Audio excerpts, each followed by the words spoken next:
Paul Taft's teammate, this time getting the better of him. And completing the front row, Steve Wardby, second in the championship. There's Paul Taft on the second row, and he's joined by Rick Shortle. Getting the cooling down treatment, Dave Loudon.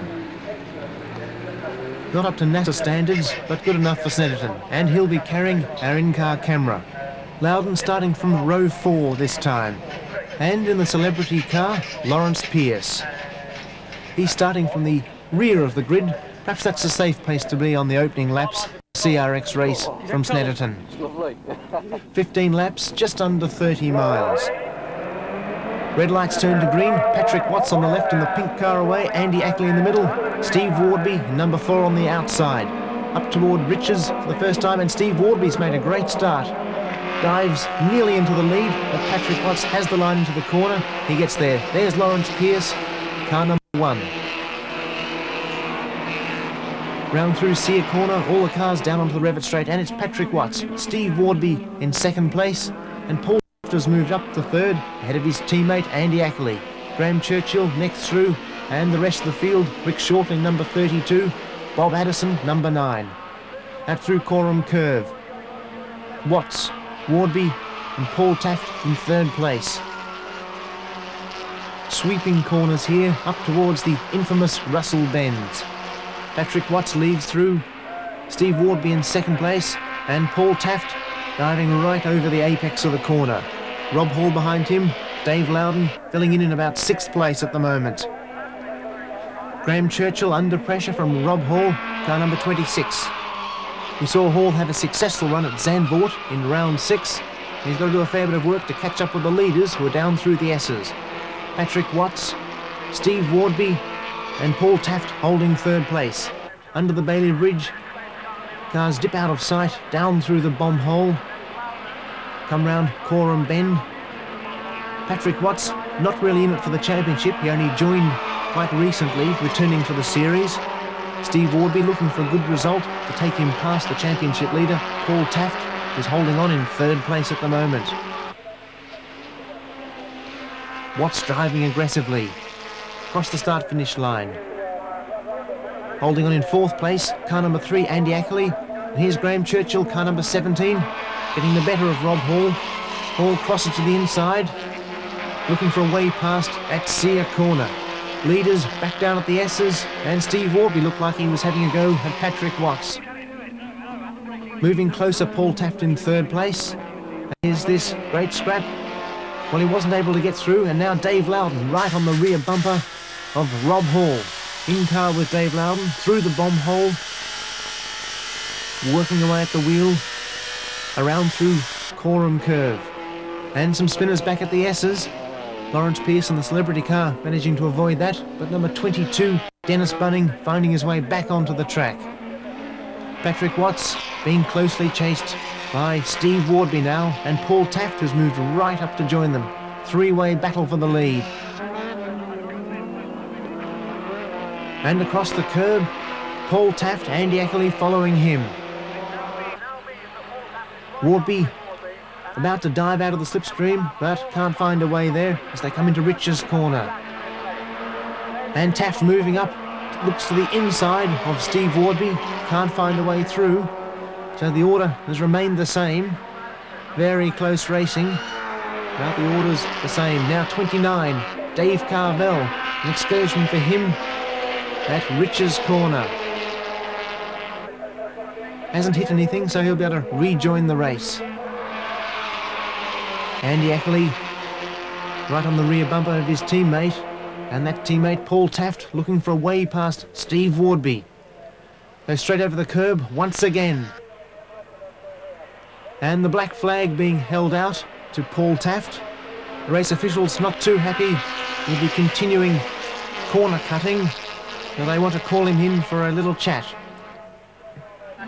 Wardby really under pressure now. Out through Coram Curve once again, negotiated the S's. Andy Ackley's dropped off the pace a little bit. Doesn't look like he'll be able to challenge for a top 3 position. But Patrick Watts, Steve Wardby, Paul Taft, they are the top 3. Once again, Taft over the corner at Russell Bend.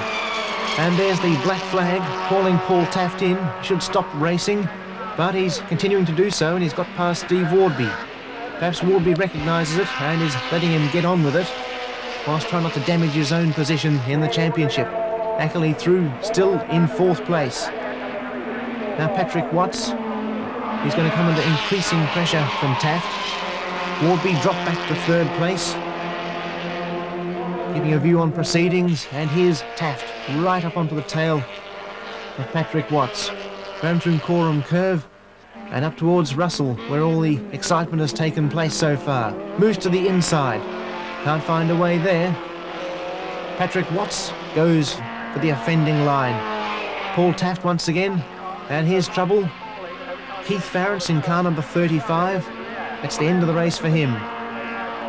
Patrick Watts, Paul Taft right up close with him. And the heat here at Snetterton probably starting to affect the tyres, the brakes, and perhaps some of the drivers as well. Watts throwing the car round. Wardby in 3rd place, and Andy Ackley slipped away from this battle for the lead, still holding 4th place, ahead of Graham Churchill and Simon Sable moving up in the battle. The championship leader, Paul Taft, being hard pressed by Steve Wardby, and he wants to try and find a way past Patrick Watts.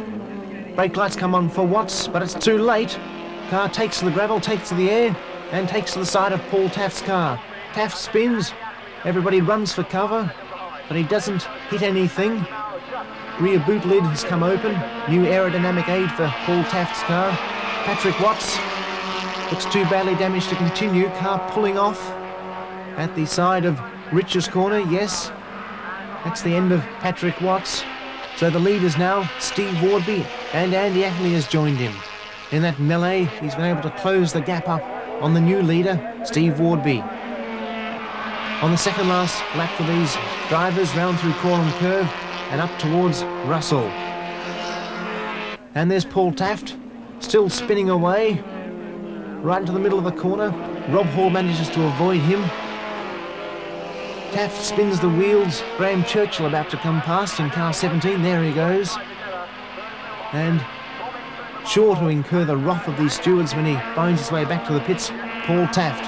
So Andy Ackley in 2nd place, onto their last lap. There's the 3rd place man, Rob Hall. Now running out wide, Andy Ackley. That's cost him any chance of getting on terms with Steve Wardby. They go under the Bailey Bridge for the last time, dip down through the bomb hole, and it looks like it's going to be a pretty comfortable win for Steve Wardby. Will do his championship chances no end of good this race.